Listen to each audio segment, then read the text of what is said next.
श्रोता प्रेमियों, मैं राम सागर शास्त्री आप लोगों के समक्ष रखने जा रहा हूं एक प्रसंग, राजा भर्तहरि की कथा। कि उज्जैन नगर में किसी समय नपचंद्र सेन का शासन था। रहती थी प्रजा प्रसन्न सदा, ऐसा सुंदर संचालन था। पहले उज्जैन नगर में महाराज चंद्रसेन का शासन था, जो अपनी प्रजा को पुत्र के समान समझता था। उसके शासन काल में प्रजा बड़ी प्रसन्न थी।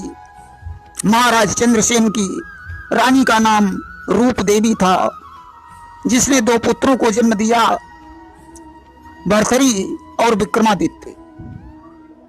धीरे धीरे दोनों पुत्र बड़े हो गए।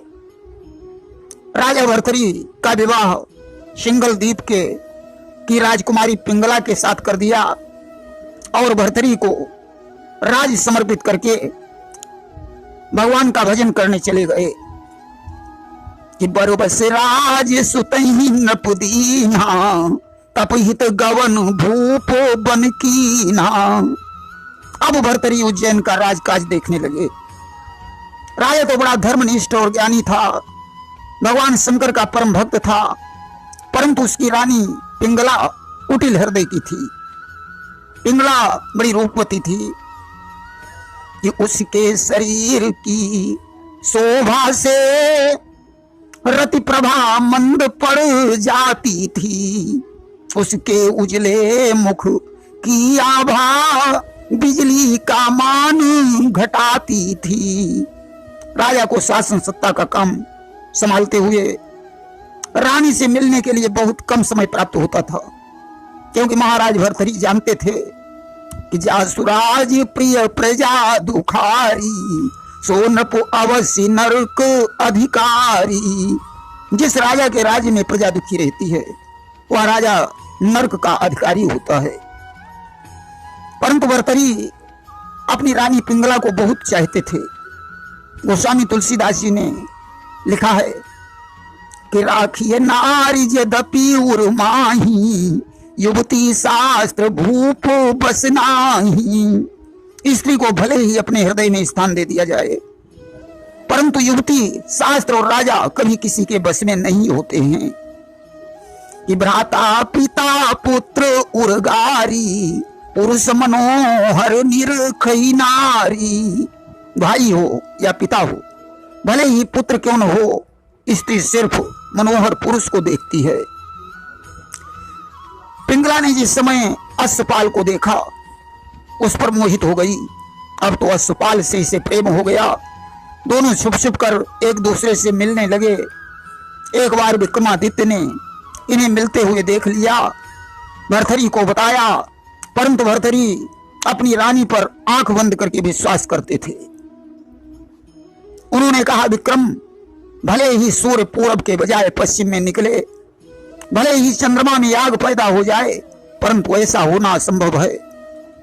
लोग कहते हैं सच्चाई को भले ही थोड़ी देर के लिए दबा दिया जाए, परंतु सच्चाई कभी छुप नहीं सकती है।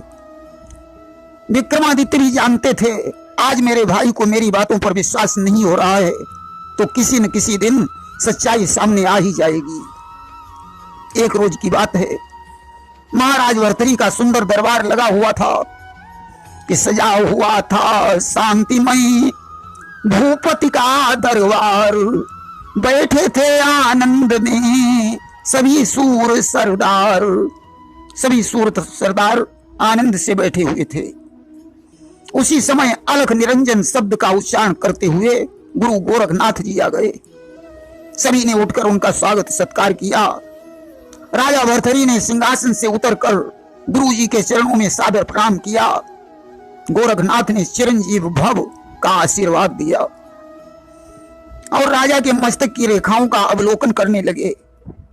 गोरखनाथ जी विचार करते हैं, इसके मस्तक की रेखाएं इसे वैराग्य की तरफ ले जा रही हैं, परंतु यह राज्य का सुख भोग रहा है।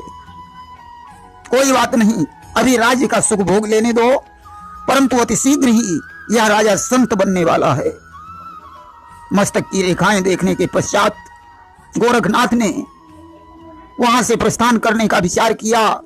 राजा ने उनके चरणों का स्पर्श करके पुनः मस्तक में लगाया और गोरखनाथ ने सोचा कि इस राजा को उपहार स्वरूप कोई वस्तु प्रदान करनी चाहिए।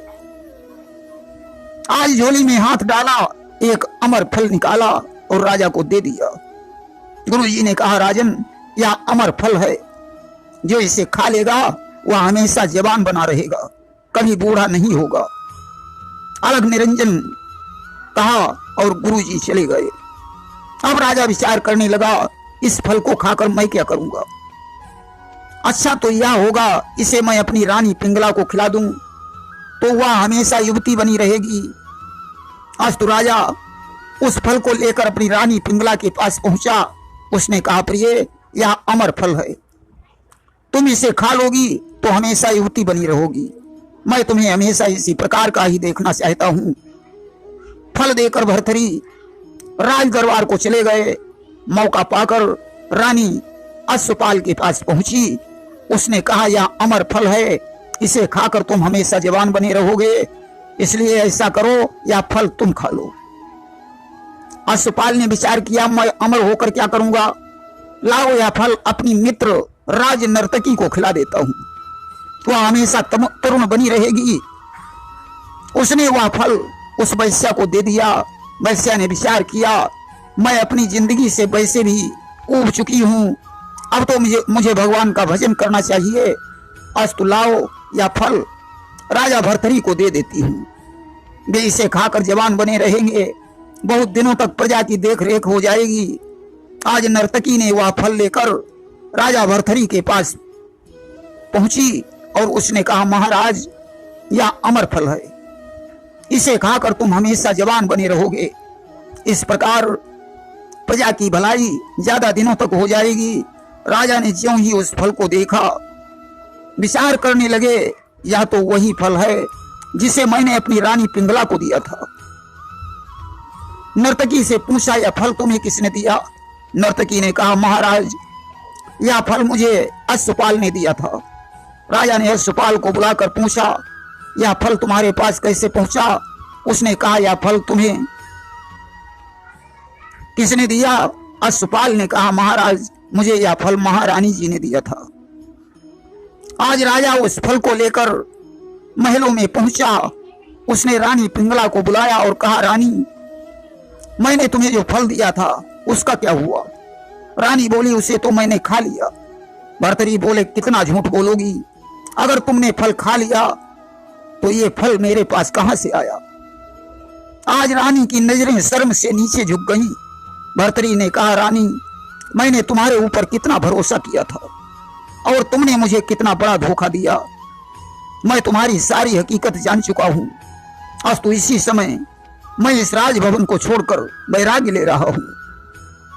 पिंगला ने बहुत कुछ अपनी गलती की क्षमा मांगी, परंतु भर्तरी नहीं रुके। उसी समय राजभवन को छोड़कर गुरु गोरखनाथ के पास चल पड़े।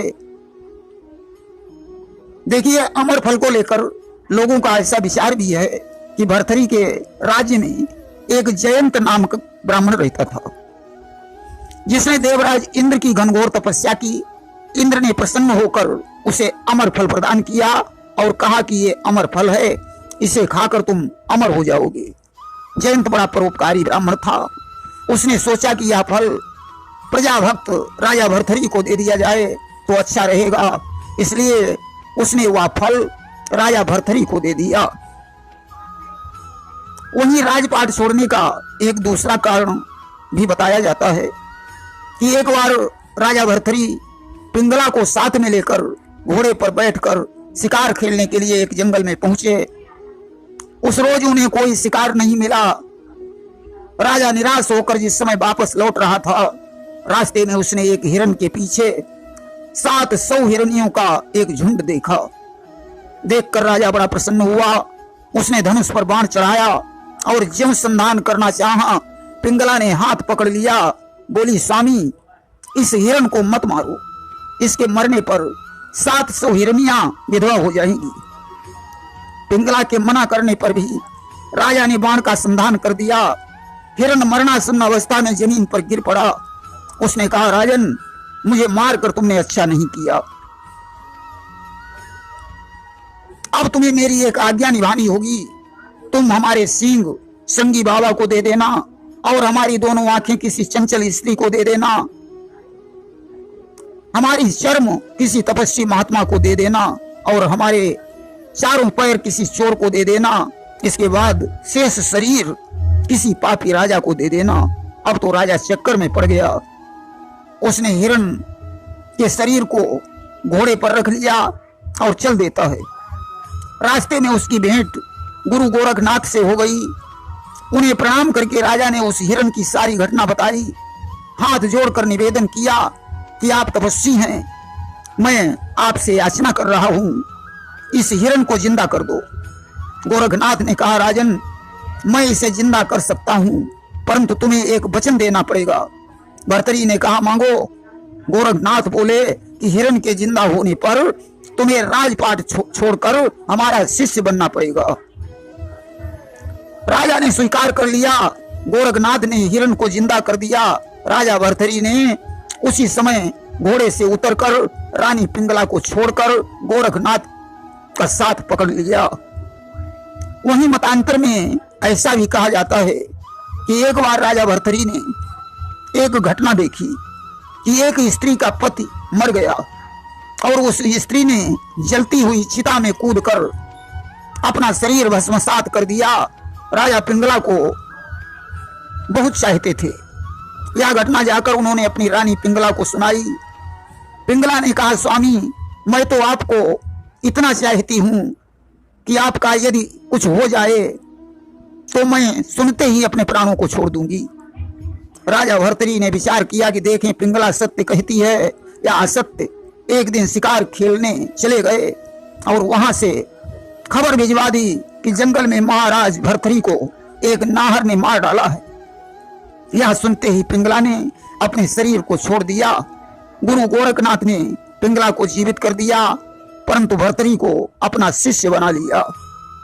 वहीं एक मत और भी है कि रानी पिंगला से विवाह करने के पश्चात भर्तरी जिस समय पलंग पर अपना पैर रखते हैं उसी समय पलंग टूट जाता है और भर्तरी विचार करते हैं कि मुझे भोगी नहीं बल्कि योगी बनना चाहिए और तुरंत राजपाट को छोड़कर गोरखनाथ की शरण में चले जाते हैं।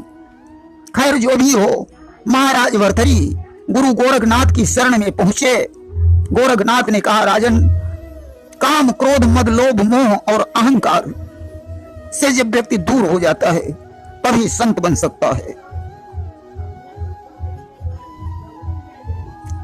भर्तरी ने कहा, गुरुजी आदेश, कहा जाओ अपनी पत्नी से भिक्षा मांग लाओ।